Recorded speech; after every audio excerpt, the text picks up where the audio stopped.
Coming up on this week's FYI, how well do you know our new Prime Minister? A teenage football sensation going viral online. And school pupils try their hand at motorsports. Welcome to FYI, your weekly news show where we bring you all the latest top news stories. And of course, the biggest news from this week is that we have a new Prime Minister. Sir Keir Starmer, leader of the political party Labour, is the new British Prime Minister. Today we start the next chapter, begin the work of change, the mission of national renewal, and start to rebuild our country. Thank you. Adults across the UK voted in the general election, and the majority chose the Labour Party to form a government and run the country. But who exactly is our new Prime Minister? Well, here on FYI, we've got all the info. I do think it's time that the court system became much more of a place where the ordinary person feels they can go. And Our new Prime Minister used to be a lawyer. In fact, he became Sir Keir Starmer when he was awarded the knighthood for his services to the criminal justice system. Just 5 years after becoming a politician, he was elected by the Labour Party to be their leader. Now, that's a big deal. Since 1922, we've either had a Conservative or Labour Party Prime Minister. For over 100 years, these parties have been the two main players when it comes to winning the elections. For the last 14 years, the Conservatives have been in power, but now Sir Keir Starmer's Labour Party runs the country.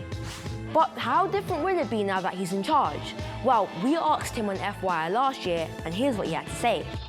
You've pledged that you will deliver a better economy, national health service, tackle crime, the climate crisis, and deliver a better education for all of us. But if you Google party pledges, loads of leaders have promised that time and time again. So why do you think we should trust you and believe you're actually going to do all of that? Well, I think it's really important that we've only said 5 things. So a lot of people who want to be in government say, oh, we do everything you want, you just name it, we'll do it. We've said, no, we're going to be really, really focused on the things you've identified. And climate change is a really big one of those. Obviously, the test in the end of whether people trust us is when we get to that general election. Well, the UK population have spoken and have decided to put their trust in Keir Starmer. But just how well do you know our new Prime Minister? Well, here on FYI, we like to ask the important questions. So firstly, does he like pineapple on pizza? I do not have pineapple on pizza. But we've got a rule on a Friday that however busy I am, I'll stop work and we'll always have a night in without it. So our boy's 14, our girl is 12. And the big discussion is, because we always have a takeaway, right, what are we going to have? Pizza's always there. Our little girl is always lobbying for pizza, but not pineapple for me. I'm not sure a lot of world leaders have been asked that one. So how about this next one? Is it true 12-year-old Keir wanted to be a footballer when he grew up? So, I'm 12. If you could go back in time and tell your 12-year-old self something, what would it be? I mean, I know back in the days you wanted to become a pro footballer and try out for Arsenal. So, yeah, I mean, I wanted to be a footballer until I realised I wasn't good enough to be a footballer. And did all the usual things of a 12-year-old boy of what you want to be. If I gave one piece of advice to both of you and to all young people, it would be believe in yourself and that you can do it. And you may think, well, that's a bit odd, that bit of advice. But when I was your age, because I came from a working class background, I didn't think that someone like me would be an MP. I really didn't think someone like me would lead the Labour Party, and I really, really didn't think someone like me would ever be Prime Minister. There's something in my head that was saying, that's not the sort of thing that you're going to be doing here. Well, he didn't imagine it when he was our age, but he's done it. Keir Starmer is our new Prime Minister. Now, one of the Labour Party promises is that they will lower the voting age to 16, because right now you have to be 18 to vote in the general election. But what do you guys think about that? Well, here's what FYI viewers from all over the UK had to say. I think 16-year-olds shouldn't be able to vote because some of them are very silly and daft and they might not know what they're doing. They can get a job, they have to pay taxes, so therefore they should be allowed to vote. I don't think 16-year-olds should be allowed to vote because even though they have their provisional licences and might have a job, some of them still aren't mature and they might not really know what to do. 16-year-olds should be able to vote because they should be able to express their opinion too. I don't think at the age of 16 I'm going to understand all of the politics stuff and the government and all. I don't think 16-year-olds should be able to vote because some of them are just silly and would choose random people. Some teenagers can still be daft then and be a bit silly with it and just be like, oh guys, let's all vote for this one person. But some 18-year-olds are daft as 16-year-olds. Even when you're 18, you're still too young and immature to vote. So I think we should wait until we're 20 or 24 to vote. I think increasing it to 20 or 24 is a bit harsh. I'd say 18 is perfect. If you can join the army at 16 and you can get a job at 16, then why can't you vote? People should be able to vote at 16 because it really enables us to be able to raise our voices and make sure we're heard. I feel like some people at the age of 16 may not have all of their life figured out, so they may be thinking for themselves and not for, the whole country. Most people won't really understand what they're voting for, so some people might just pick random ones or get peer pressured by their family or friends into voting someone. Maybe we could do it so only 16-year-olds that actually have a job can vote. I feel like most people would probably take it serious, but there is people out there who just to have a wee laugh about with their friends and that. I reckon I'll be ready to vote when I'm 16 because it's not one of the older people's future. Say they're 90, it's not like they're going to be living for much longer. People say that 16-year-olds are immature, but I think that young people are far more tuned in than older people. A lot of people, even in their mid-30s and 40s, are not sensible whatsoever. There's a lot of sensible 16-year-olds and there's a lot of not sensible 30-year-olds. Thanks, guys. Now, if you're into cars, then you're probably excited for some big motor racing events coming up. This weekend, the Formula 1 British Grand Prix is at Silverstone, with 480,000 people expected to visit the racetrack, including our very own Scarlett, who will be commentating on Sky's F1 channel. And the electric car racing series, Extreme E, returns to Scotland next week. They actually hold all their races in places impacted by climate change. But there's much more to motorsport than being a racing driver. Scarlett went to school in London where pupils got to see what goes on behind the scenes and find out how they can get involved.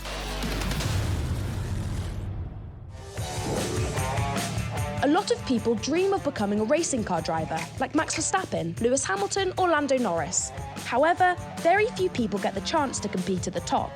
But driving is just one job in motorsport, and there is a huge team behind every world champion. This school's science lesson has been taken over by Kids in Motorsport, an initiative hoping to inspire the next generation of engineers, paramedics and presenters like me. But how does that all relate to racing? Well, let's find out.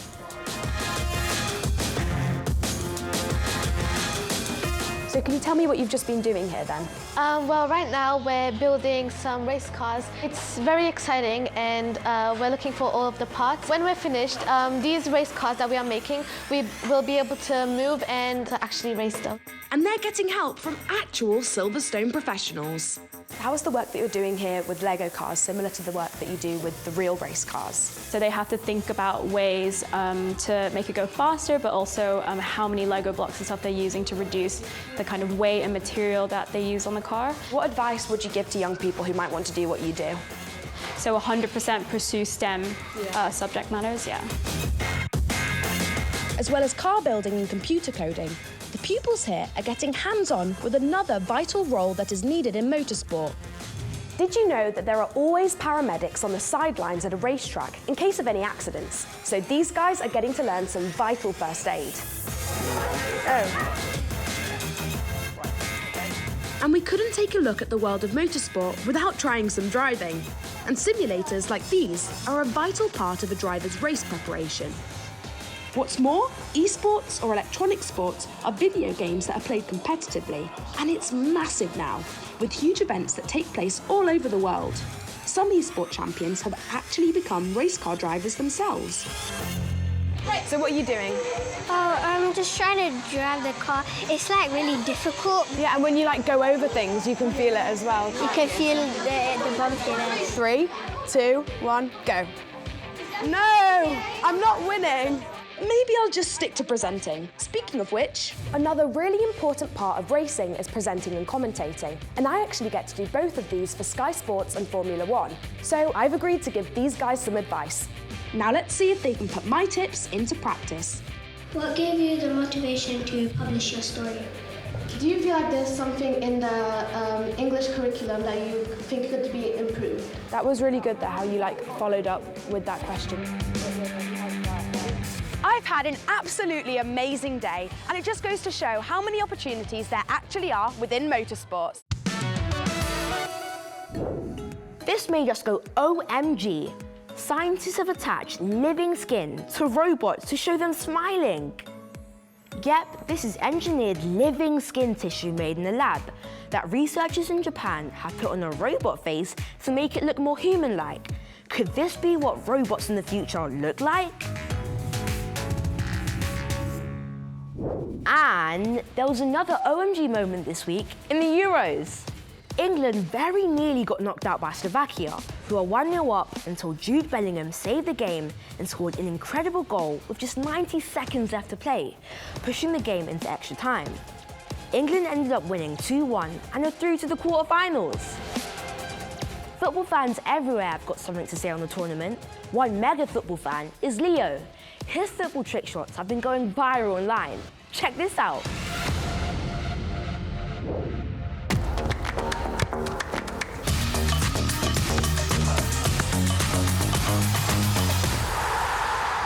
I love football.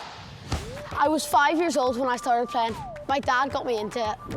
So I started creating football-related videos, which has earned me over 700,000 subscribers. The reaction's been insane. I only started to realise that people were liking my videos when I got to about 1,000 subscribers, and it just went up and up from there.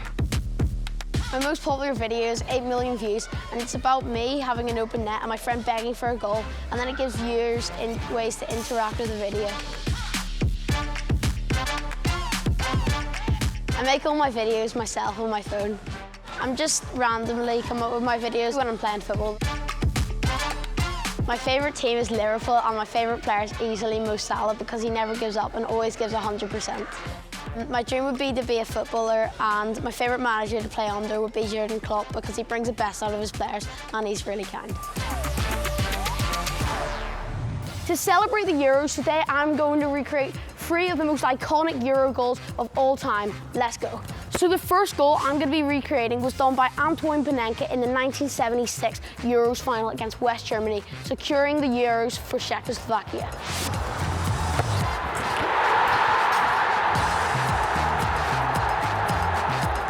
Number 2, this was done by Manish in the 2004 Euros against the Netherlands. Number 3, this was an outrageous goal by Gaza in the 1996 Euros against Scotland.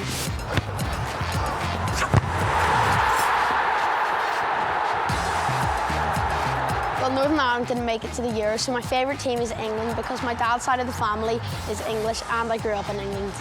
Come on, England, it's coming home.